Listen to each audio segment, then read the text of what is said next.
Ok, buenos días a todos. Buenos días a los que nos ven, nos escuchan. Estamos en el versículo 17 del capítulo 2. Es una doctrina fundamental del cristianismo, la encarnación de Cristo, el propósito. Claro, aquí está. Esta doctrina que está aquí, o esta parte de la Escritura, que habla sobre la encarnación de Cristo, sobre de dónde viene Él, del linaje de la carne de Abraham, dice ahí, verso 16. Si la entendemos y la ponemos como un pilar de la fe cristiana, nos separa de todo lo que existe. O sea, toda ideología, toda religión, todo pensamiento, y no quiero dar nombres, pero ustedes saben a todo lo que me refiero, ¿no? Populares, no populares. Aquí es donde se divide todo. Porque hay quien no le da la divinidad a Cristo o no entiende lo que Él hizo en encarnarse. O sea, Él fue hombre. Aquí lo que describe que Él fue hombre como cualquiera de nosotros, pero Él sin pecado, obviamente, ¿no? Y eso es importante porque el designio de Dios dice que toda alma que pecare morirá. El pago del pecado era la muerte. El hombre, representado por Adán, había pecado, había sido condenado al pecado, a la muerte, a la separación de Dios. ¿Y quién tenía que sustituir a ese hombre? Otro Adán. Entonces, por eso la carta de los Romanos le dice el segundo Adán. Este simple punto que estoy hablando, que lo resumo así, es la gran diferencia entre todo lo que escuchas. De todos los que andan en la calle, de casa en casa, todos ellos, tú te sientas con ellos, ellos no acentúan esto, porque tienen su propia teología referente a esto. Le quitan la divinidad, no entienden su encarnación, a otro dice que era como algo diferente a los hombres. Aquí dice exactamente todo lo contrario. Dice el verso 16, porque ciertamente no socorrió a los ángeles. Los ángeles son creación de Dios, ¿no? El hombre es creación de Dios. Dice, sino que socorrió a la descendencia ¿de quién? De Abraham. Otro punto importante, la salvación es por la fe y Abraham es considerado el padre de la fe. Entonces, aquí hay muchas cosas teológicas. Como lo he venido diciendo en las últimas clases con ustedes, es doctrina pura.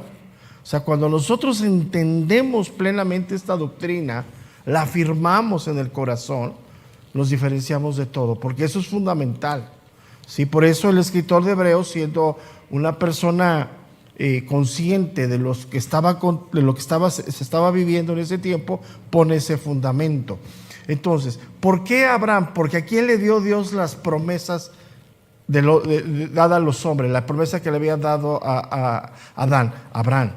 Entonces, Cristo viene del linaje en la carne de Abraham. Eso es importantísimo. Y eso cuando Cristo lo hablaba delante de los fariseos, pues enloquecían. Pues no lo entendían. Fíjate, ellos siendo personas estudiosas, no lo entendían, ¿no? Entonces, eso para nosotros es fundamental, ¿no? O sea, Él viene del linaje de Abraham para que las promesas dadas al hombre, ¿sí? Él sea receptor de eso. Entonces, el verso 17 lo retomamos, ¿sí? Porque es muy importante esta doctrina, es fundamental. O sea, Cristo no solamente es el creador, sino en el momento de su encarnación, Él vivió en carne toda tentación, toda prueba a las cuales nosotros hoy estamos sujetos. Entonces, por eso es el mejor, el único que nos puede socorrer plenamente en nuestro conflicto, ¿no?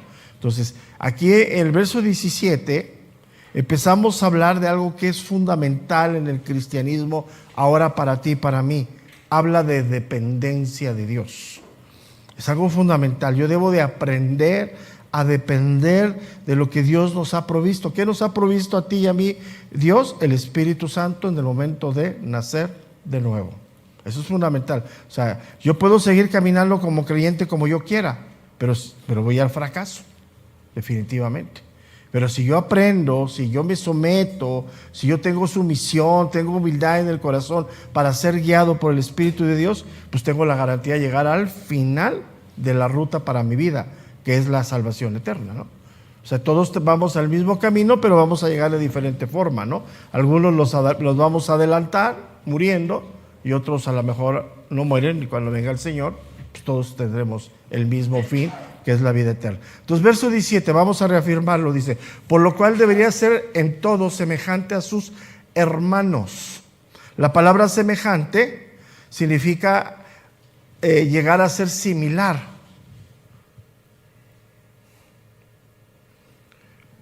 Entonces, ya hemos visto nosotros, a través de esta carta,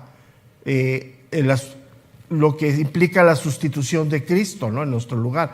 Pero aquí, en esta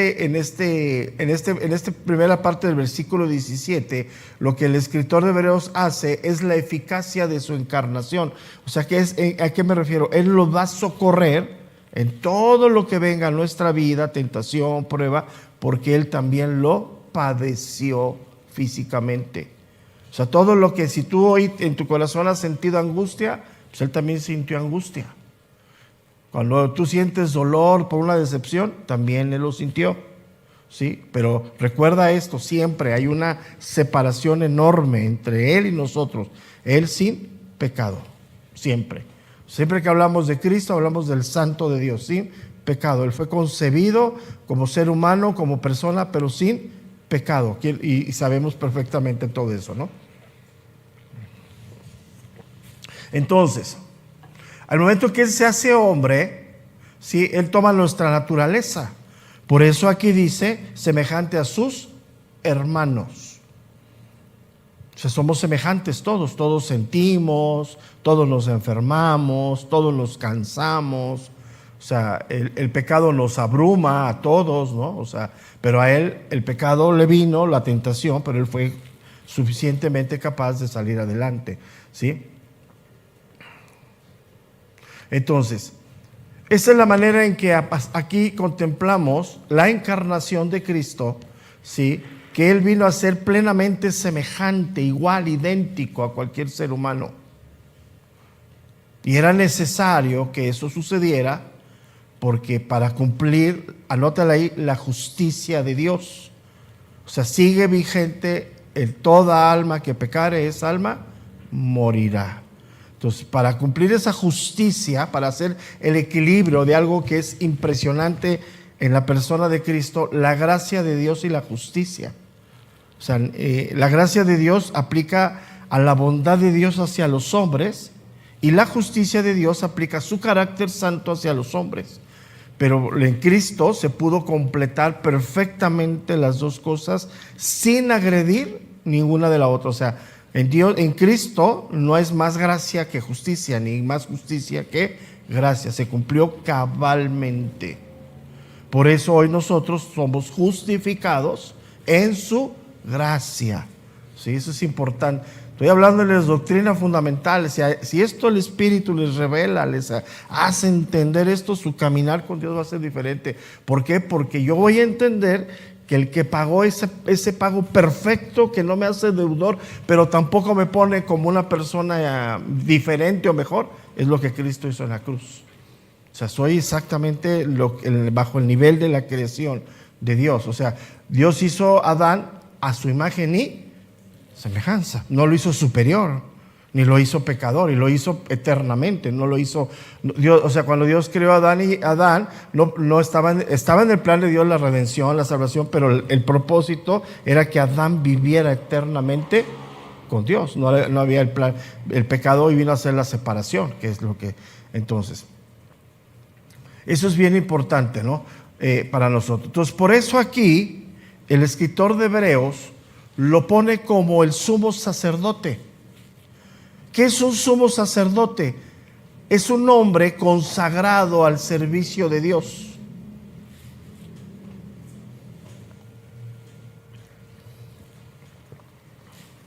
Y bíblicamente, solamente el sacerdocio se le da al hombre, no a la mujer, bíblicamente.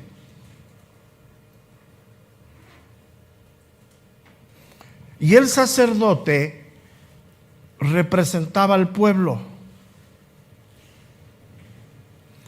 El sacerdote era es el mediador entre el pueblo y Dios.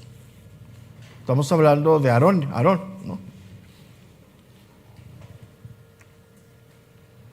Él ofrece sacrificios por el pueblo, intercede por el pueblo y era tomado del mismo pueblo. O sea, Aarón era israelita, era hebreo.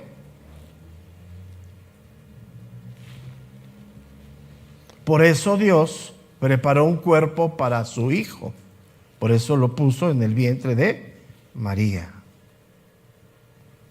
Entonces, en el plan de salvación de parte de Dios, que fue perfecto, incluye la encarnación.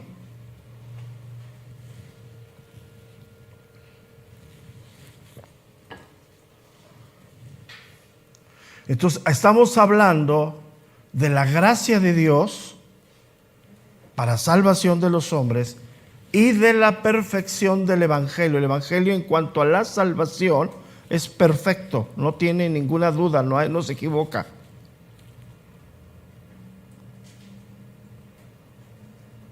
Entonces, en Cristo, Él se interpuso entre Dios y los hombres, pero a la vez siendo Dios y hombre, solamente Él, ¿sí? Eso es importante.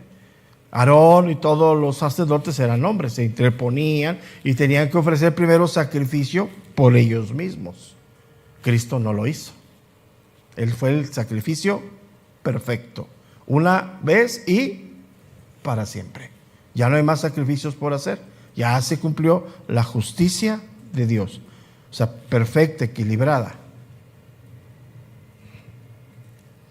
Entonces, en Cristo se cumplieron todas las exigencias de parte del Padre en cuanto al pecado. ¿Sí? Todo. O sea, todo juicio quedó consumado ahí. Por eso mismo, consumado es. O sea, todo aquel que va a Cristo es perdonado de todo. ¿Por qué? Por la obra expiatoria de Cristo. Eso es fundamental. El enemigo te va a venir y te va a decir, no, tú debes, no, ya no debes nada. Por eso el arrepentimiento de nosotros y el perdón hacia nuestro pecado debe ser constante, ¿no? Cada vez que vamos a Dios nos levantamos limpios por su gracia, ¿no? Y el enemigo te va a estar diciendo, no, tú debes, no, ya no debes nada. Si tú vas a Dios, acuérdate esa parte que vamos a ver, el corazón contrito y humillado, Dios lo rechaza. Entonces, eso es bien importante, ¿no? Entonces, hablando de este acto de expiación, se cumplieron todas las exigencias de Dios, todo, absolutamente. Ya no hay juicio hacia los hombres que están en Cristo. Entonces, cuando venga la segunda vez Cristo como juez, somos exentos del juicio de Dios, totalmente. Eso es el mensaje de las buenas nuevas de salvación. Entonces, y como fue hombre plenamente, o sea, él sintió, imagínate, o sea, quiero que medites esto, ¿no? Porque lo vemos en las películas muy de Hollywood y todo eso, pero él, todo lo que le hicieron en carne viva, él lo sintió. Entonces, esa identificación con el hombre, con los hombres, él nos puede representar plenamente. Entiende nuestra condición, intercede por nosotros. Por eso es el mediador, nuestro sumo sacerdote.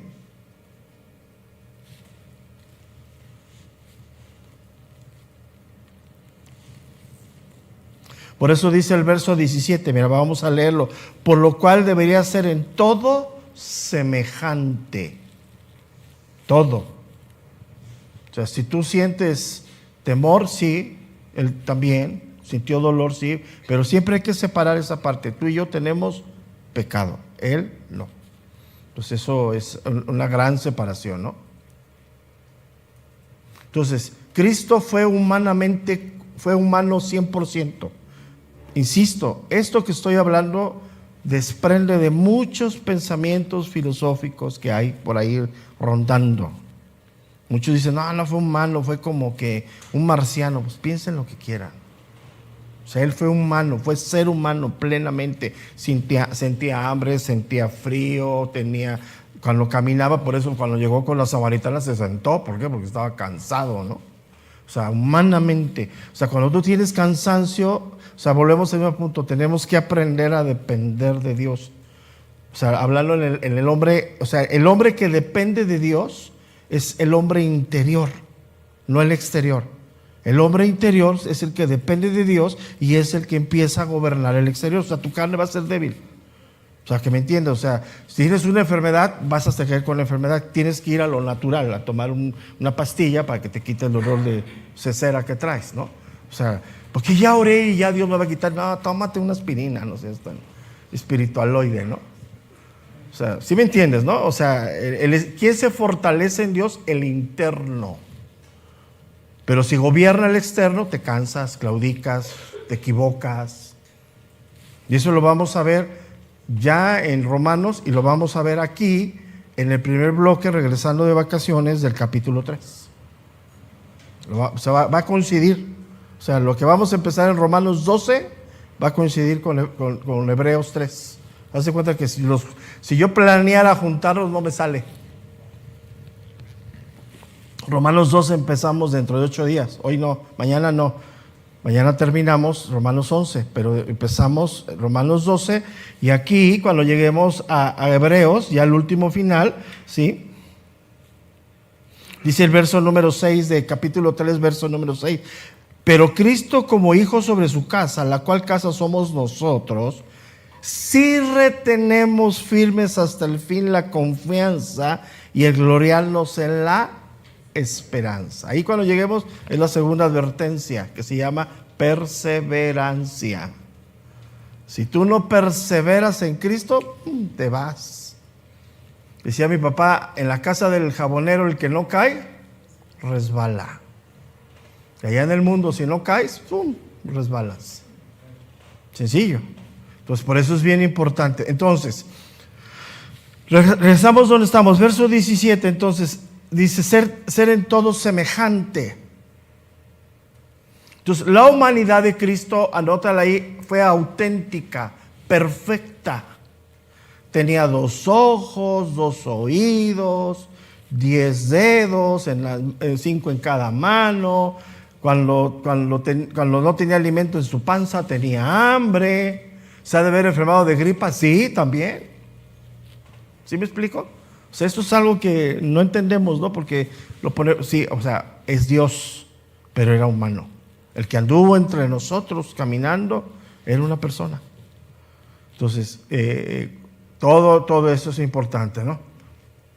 Obviamente, pues había detrás de eso pues su humanidad, ¿no? Su divinidad. Algunos alcanzaron a verlo en los evangelios, ¿no? Dice, el velo de su carne. Sí, vieron esa transfiguración, pero otros no lo vieron. Entonces, imagínate cuando él hablaba. Imagínate cuando él enseñaba. Ay, Dios. Es que imagínate, ¿no? Oírlo hablar, enseñar como maestro. Cuando se sentaba el sermón del monte. Imagínate la cara de los discípulos así. Pero todo eso hay que entenderlo bien, ¿no? Dice Hebreos capítulo 4, verso 15. Vamos hacia adelante. Hebreos 4, 15.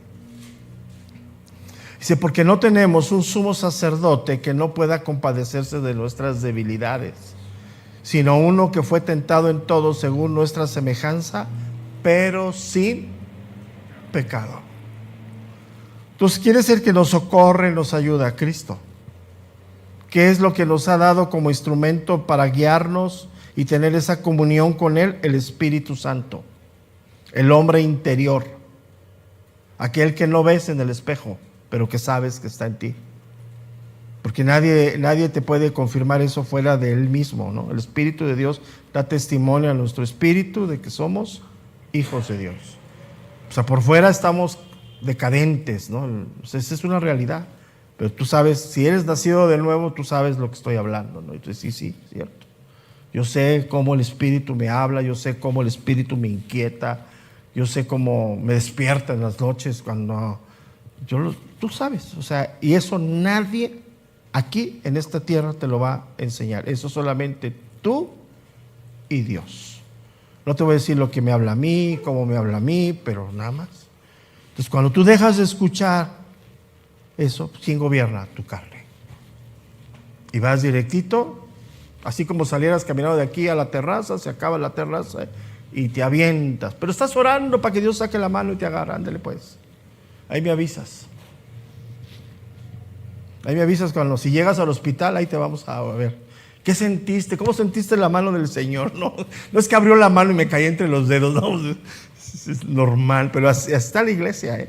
Acabo de publicar algo, aunque yo sé que a veces les pongo cosas ahí que se ponen en green, se cuelgan de las lámparas. Pero fíjate, y esa persona la conozco, que publiqué algo de Luis Rodas.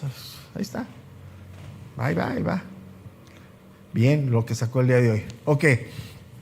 Entonces, Dios conoce nuestras pruebas, nuestras tentaciones, nuestras preocupaciones, nuestros dolores, nuestras decepciones. Y Él sabe perfectamente el nivel de confianza que tenemos en Dios, porque Él nos conoce absolutamente todo. Por eso es semejante a nosotros. Dice la segunda parte del verso 17: para venir a ser misericordioso y fiel sumo sacerdote en lo que a Dios se refiere, para expiar los pecados del pueblo. Esa palabra expiar literalmente significa reconciliar. Entonces, aquí otra de la parte fundamental del cristianismo. O sea, es que hay muchas voces que se levantan. Escúchame bien, muchas voces. La única manera en que el hombre se reconcilia con Dios es a través de Jesucristo. No hay otro. No hay María Magdalena, no hay María, no hay el que le quieras poner. Y es una verdad absoluta por encima de todo. Y obviamente cuando tú la expones, pues te crees loco, radical, que ay, más ahora con la forma de pensar del mundo, ¿no? Entonces, eso es una verdad absoluta. No hay otra puerta de salvación que no sea Cristo. Entonces, si tú, en lugar de que ores por alguien que no es creyente para que Dios lo bendiga, hay que orar para que se convierta. Sí, porque la gracia de Dios le alcanza a todos. Ahorita Dios está retardando su promesa porque no quiere que nadie perezca, ¿no? Pero va a venir un día. Y eso se va a... Y tú dime, ¿cuántos mensajes has escuchado del juicio final, del regreso de Cristo? Estás abajito del tapete, ¿no? Calladito ahorita. Pero ¿cuándo va a acontecer? Dice que puede ser como un abrir y cerrar de ojos. Es la verdad. Entonces, morimos en la esperanza. Todo eso son fundamentos bíblicos centrales del cristianismo que hoy, con todos los evangelios que hay, ¿no? Mensajes que hay. Entonces vamos a ver varios puntos aquí. Primero está hablando dice, para venir a ser misericordioso, su misericordia.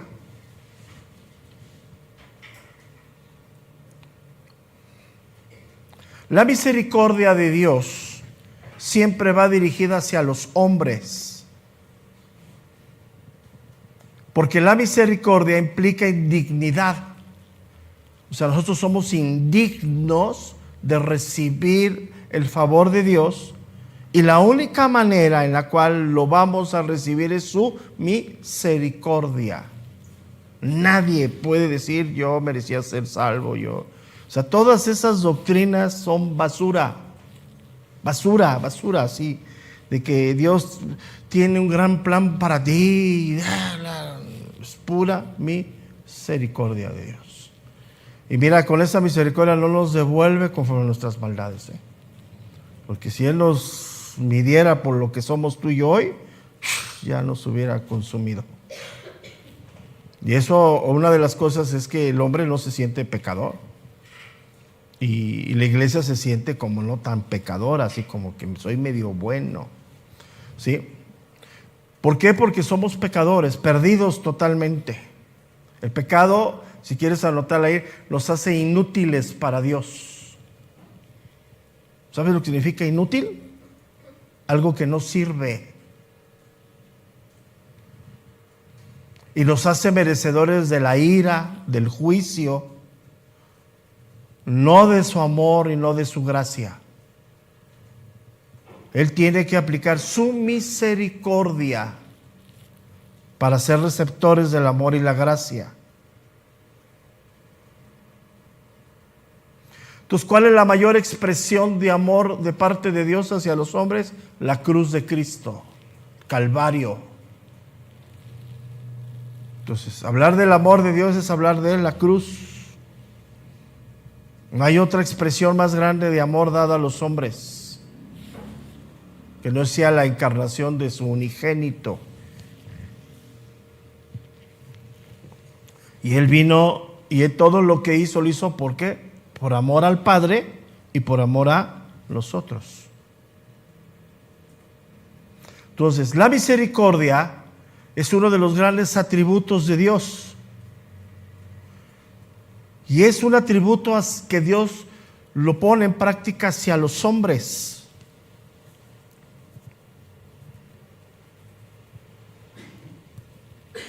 Que fue lo que Dios aplicó con Adán. No tuvo misericordia de Adán. O sea, cuando le llama a Adán, ¿dónde estás, Adán? ¿Tú crees que Dios lo sabía? Sí. Entonces es exactamente algo que tú y yo debemos asimilar, orar, dejar que el Espíritu de Dios confirme a tu hombre interior que es la misericordia para tu vida. Deja que el Espíritu te hable. La carne te enaltece, yo recibo, yo soy bueno, el yo. Pero el Espíritu te pone claro. Pero si lo único que te puede aclarar a tu alma, a tu corazón y a tu mente, que todo está ligado, es el Espíritu Santo. Porque en lo natural somos débiles, somos moralmente sucios. Y ningún sumo sacerdote, solamente Cristo fue misericordioso. Nada, Aarón, pues no, la historia no lo deja ver. Entonces, lo primero que vemos aquí es su misericordia. Estamos aquí por gracia, pero lo que detona la gracia es su misericordia.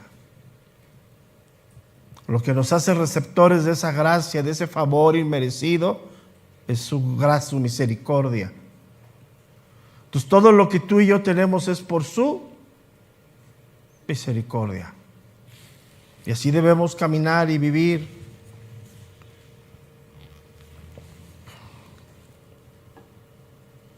Segundo, su fidelidad, dice, para venir a ser misericordioso y fiel. Fiel significa del griego digno de confianza. Pero también significa verdad.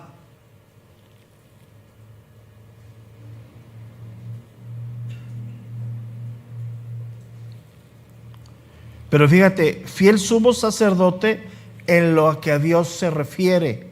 Aquí entramos al balance perfecto. La misericordia de Dios no quita la justicia de Dios. Dios no tiene al culpable por inocente. Escúchame bien esto, guárdalo en tu corazón. Dios jamás va a tener por inocente al culpable. Tenemos que ir a Dios. Tenemos que estar constantemente limpiándonos. Es importante esto para ti, para mí. Eso, cuando llegamos a Cristo, éramos pecadores, éramos moralmente sucios. Hubo un arrepentimiento y en su gracia nos rescató, nos salvó. Pero eso sigue aplicando hoy a nuestra vida. Eso nunca va a dejar de ser mientras estemos aquí, en este cuerpo, en este mundo, en esta dispensación. Cuando se revista todo, va a cambiar. Pero ya mientras, aquí seguimos estando. Entonces, cuando está hablando de esto, uno de los puntos esenciales es que la misericordia de Dios no va en contra de su justicia. El alma que pecare, esa alma morirá. El pago del pecado es la muerte. ¿Cómo puedo recibir yo no recibir esa justicia? Por la misericordia y su gracia, que es la salvación. La única manera, no hay otra. Estamos hablando de doctrina pura, hermanos. O sea, algo magro totalmente. Ese es así el centro del cristianismo. O sea, no, porque muchos desvaloran lo que hizo Cristo y piensan que podemos hacer lo que queramos. No, son mentes que se han aprendido las cosas como cristianos, pero no tienen el espíritu dentro. O sea, carecen de la piedad, la niegan su eficacia en sus vidas.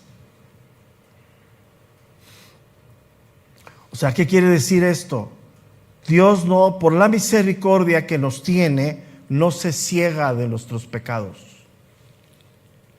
Eso es bien importante, medítalo.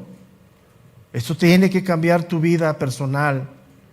Tienes que crecer en santidad, tienes que crecer en esa guía del Espíritu, porque el que da el fruto en ti es el Espíritu Santo. La buena semilla da buenos frutos. Ya no vivas como creyente estéril. Ya no vivas como creyente ahí de panzazo. Esa es una mentalidad muy, muy natural y muy adaptada a nosotros como mexicanos. Todo a última hora, todo ahí como podamos, todo. O sea, esa mentalidad es dañina totalmente. No la vivas así. O sea, no esperes a que te lleguen las cosas, anticipa las cosas. Entonces,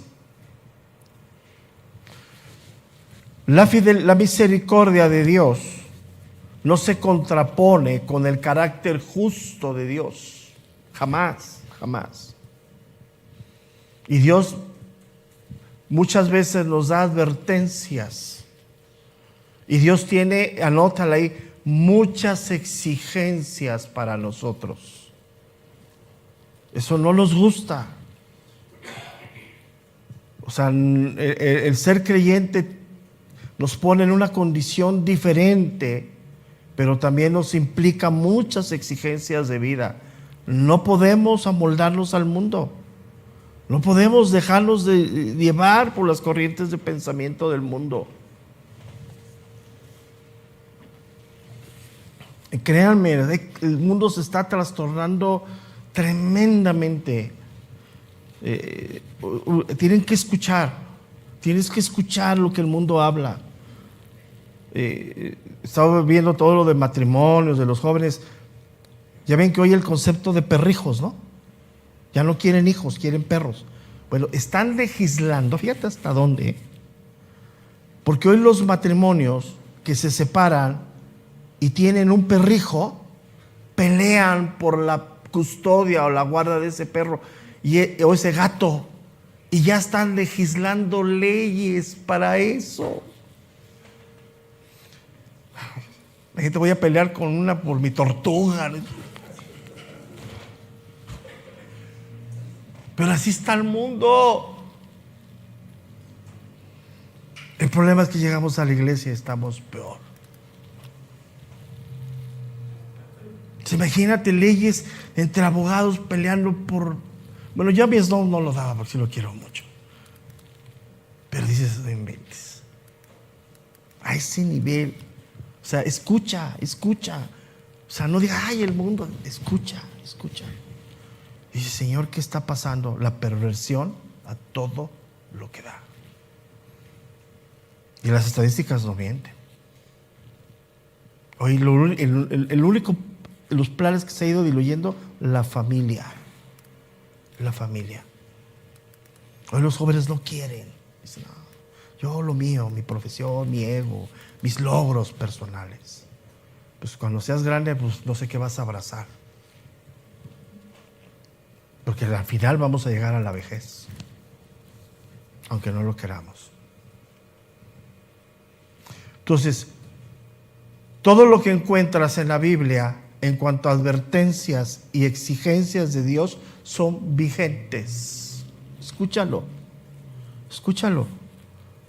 Nada, es que esto es el Antiguo Testamento. Bueno, estás ignorante.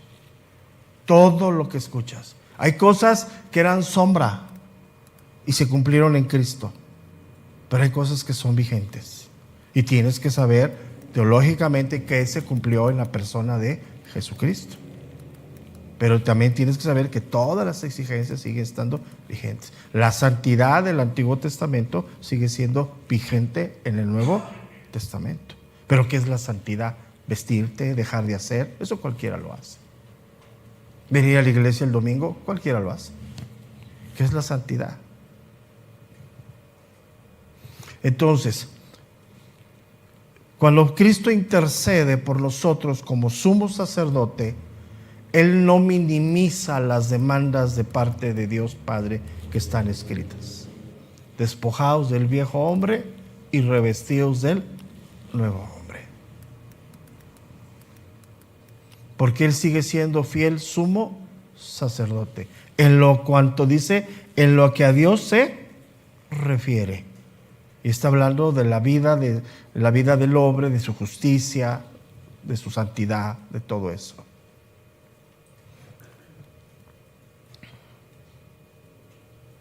Entonces, Él conoce plenamente todas nuestras necesidades, sí, pero Él fielmente obra a favor nuestro e intercede fielmente por nosotros. Esa es su labor sacerdotal. Él está sentado a la diestra del Padre intercediendo por nosotros.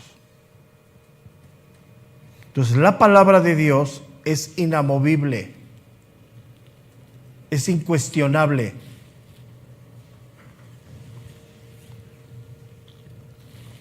Entonces, como no la pueden tocar, la pueden pervertir. ¿Qué significa eso? Con todo lo que hablan y dicen, no te permite ver la claridad de lo que es la palabra de Dios. Carta de los Gálatas. Entonces, escucha bien esto. Tienes que escuchar a la voz de Dios. Sigue vigente entonces que toda el alma que pecare, esa alma morirá. El pago del pecado es la muerte. Y Cristo, como sumo sacerdote, es fiel a eso. Entonces, ¿qué va a hacer el Espíritu de Dios? Redarguirte, para que tú tomes esa decisión de arrepentimiento.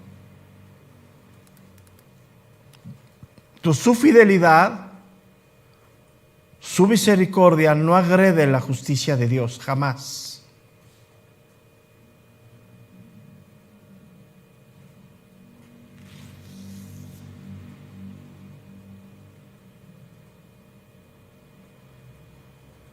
Y es el gran dilema en el que estamos, ¿no? ¿Cómo podemos ser santos habitando en un cuerpo pecador? Dependiendo de Dios. ¿Cómo puedes entender la justicia de Dios siendo un pecador que te gusta la conveniencia? Dependiendo de la guía del Espíritu de Dios. El que te va a hablar y te va a decir, esto es Dios mismo.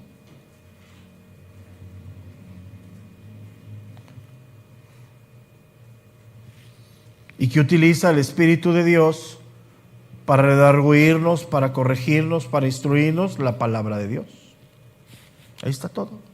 Entonces, no te expones al Evangelio, pues no sabes qué pasa, ¿no?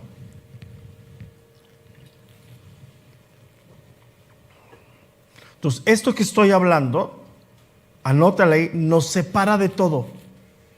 Todo pensamiento, toda corriente filosófica, toda idea de religiosidad que hay afuera. Surgen y surgen, ¿no? Totalmente.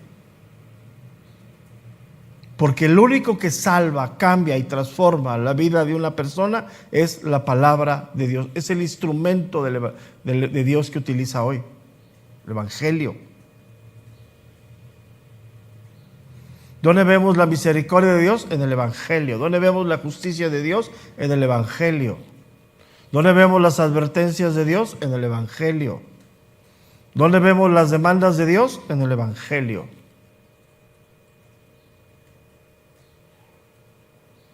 ¿A dónde nos muestra que somos culpables y pecadores? El Evangelio.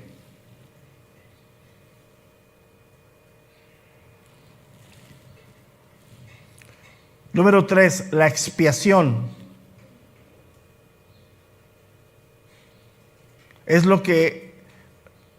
La expiación es la solución al pecado que satisface las exigencias de la justicia divina.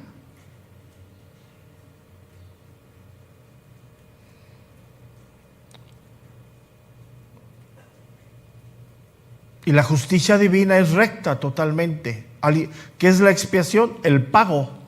Alguien tiene que pagar.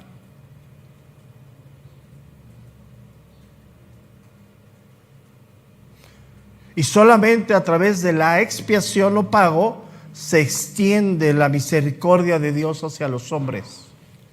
Solamente. Entonces, por eso es que la sangre de Cristo tiene ese poder de limpiar.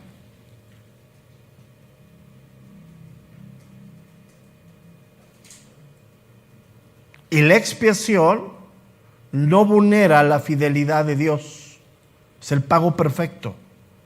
Sangre derramada de un ser santo como fue Jesucristo. Porque el pecado tiene, la sangre tuya y mía hoy tiene el ADN que se llama pecado. Solamente la de Cristo era sin pecado. Y el pago del pecado exige la retribución de la muerte. Ahí cuando hablo de muerte, anótale bien ahí, habla de separación con Dios, que es la segunda muerte, según el regreso de Cristo. Todos van a resucitar en el regreso de Cristo, unos para vida eterna y otros para la segunda muerte, la separación total.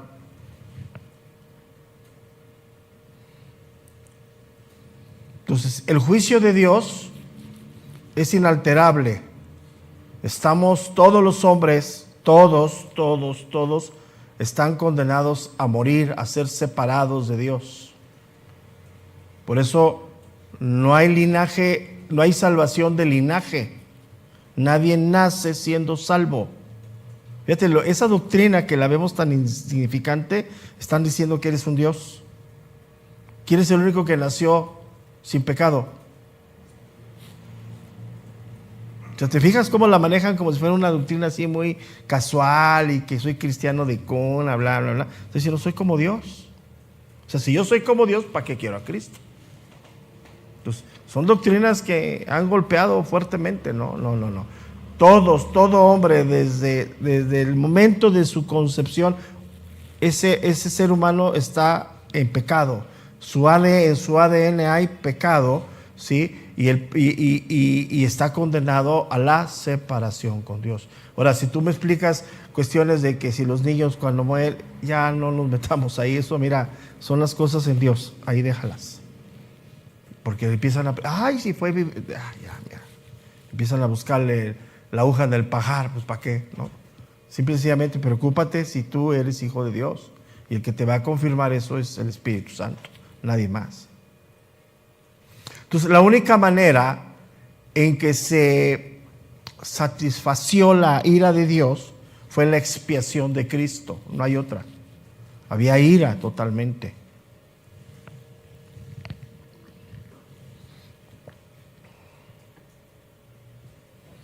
Y Él fue nuestro sustituto.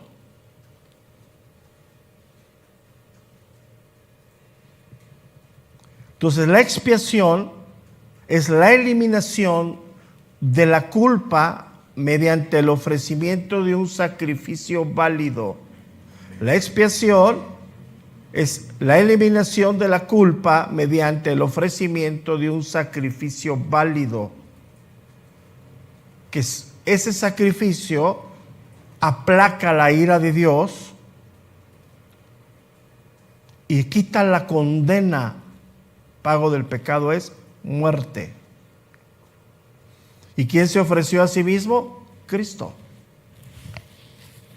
Nos lo vuelvo a referir, es el acto más grande de amor que existe. De tal manera amó Dios al mundo. Entonces el mundo clama por el amor de Dios y lo tiene enfrente y no lo ve.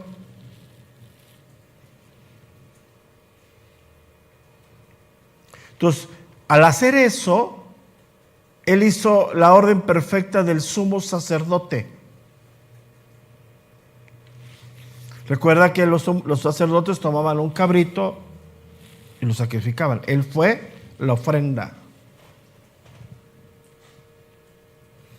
Al ofrecerse a sí mismo, quita del medio todo pecado. Quiere decir, anótala ahí, quita toda separación entre Dios y los hombres. Volvemos al mismo punto. Doctrina fundamental del cristianismo. La única reconciliación con Dios es Jesucristo.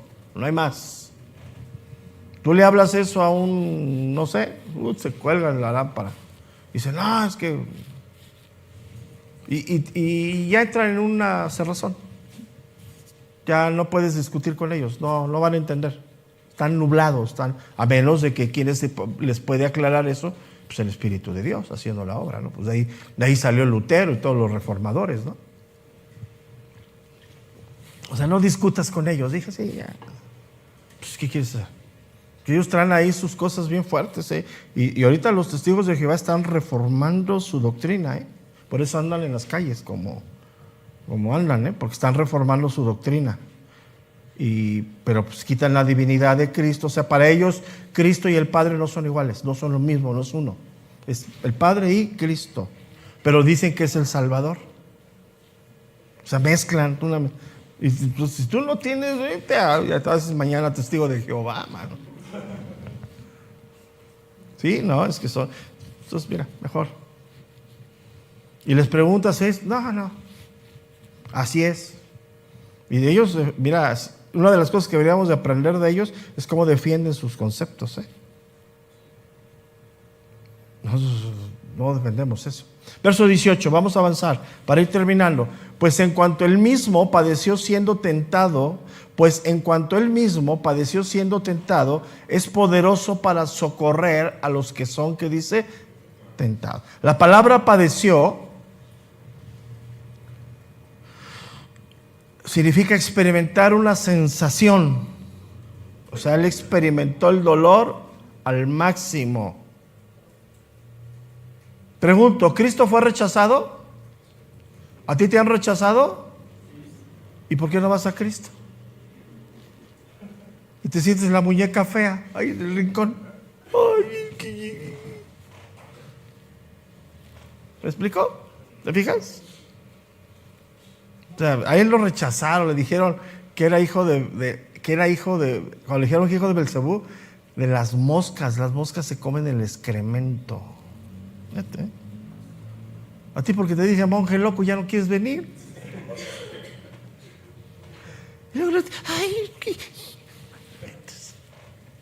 Imagínate, cristianos de chocolate.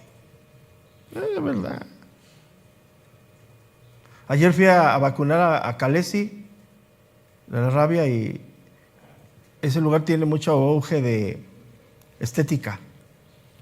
Y tiene un letrerote. Por el momento no hay estética. Le digo, oiga, a la doctora, ¿por qué? Dice, ya sabe, dice, ya no vinieron a trabajar. Dice, se enferman y quieren tomarse 5 días.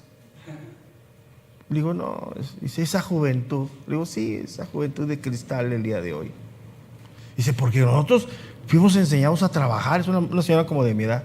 Dice, pero yo ya no puedo los perros cargar, ¿no? Le digo, yo tampoco. Le digo, pesó 22 kilos Calés, imagínate subirla. No pesa 40, imagínate subirlo.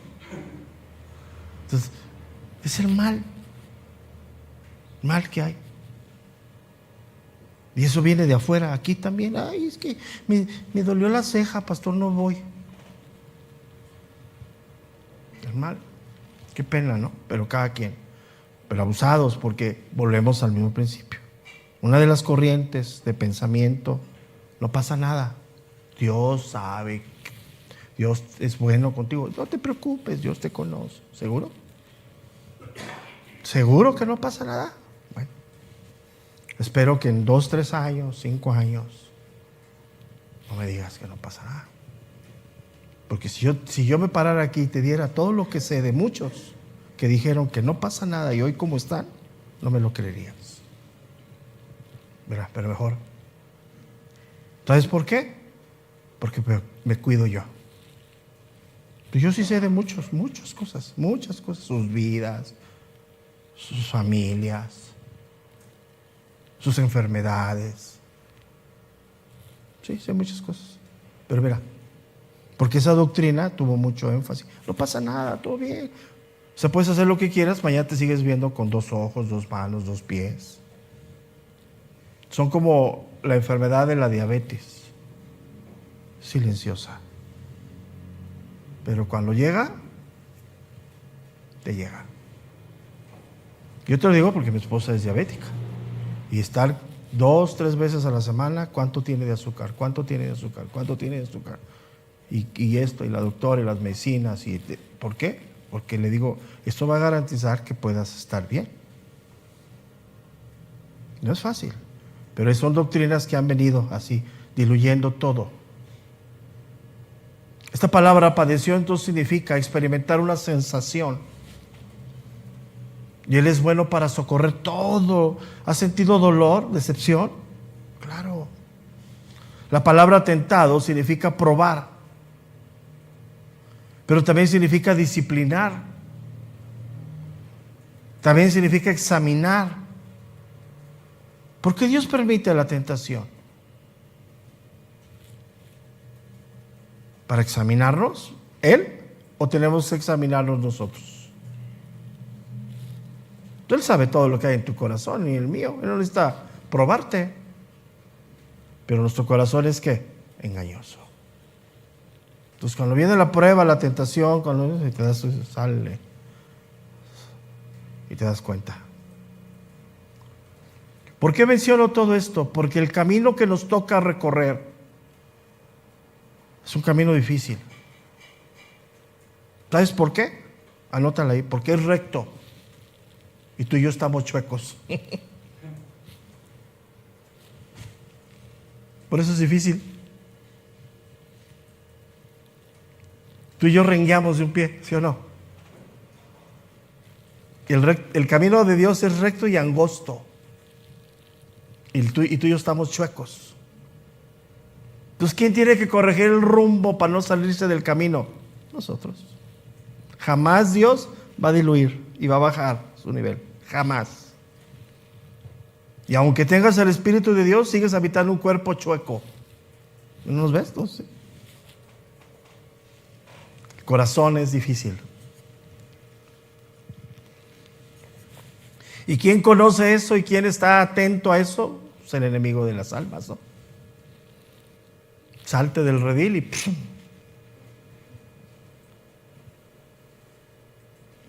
Y él va a emplear todo lo que tenga para derribarnos. Tú y yo somos débiles y frágiles. Quiero que entiendas esto porque lo que viene en las próximas semanas de enseñanza es fundamental. Llegamos a Cristo. ¿Cómo llegamos a Cristo tú y yo? ¿Cómo está nuestra mente y nuestro corazón cuando llegamos a Dios? Cochineros, ¿sí o no? Llenos de resentimiento, de odio, de frustración. Nos salvamos, nos convierte y cambia la base. Pero si no nos renovamos, seguimos siendo gobernados por esos tipos de pensamientos. Y eso cuesta muchísimo trabajo. ¿Y sabes qué nos han dicho? Que puedo yo caminar con Cristo así. Al principio sí, porque Él es misericordioso. Pero ya llevamos 30 años tú y yo en Cristo y todavía seguimos siendo personas con resentimientos, con egoísmo bien fundamentado. Algo está pasando. Y ahí es donde entramos, que es donde la mayor parte de la iglesia está atorada. Y el enemigo lo sabe y ha levantado tanto falso en los últimos años. Él comparte toda nuestra naturaleza, nuestra condición humana. Él sabe nuestras pruebas, nuestras tentaciones. porque Él también lo padeció. Pero Él sin pecado, por eso es poderoso para socorrernos. Dice, pues, en cuanto Él mismo padeció siendo tentado, siendo probado,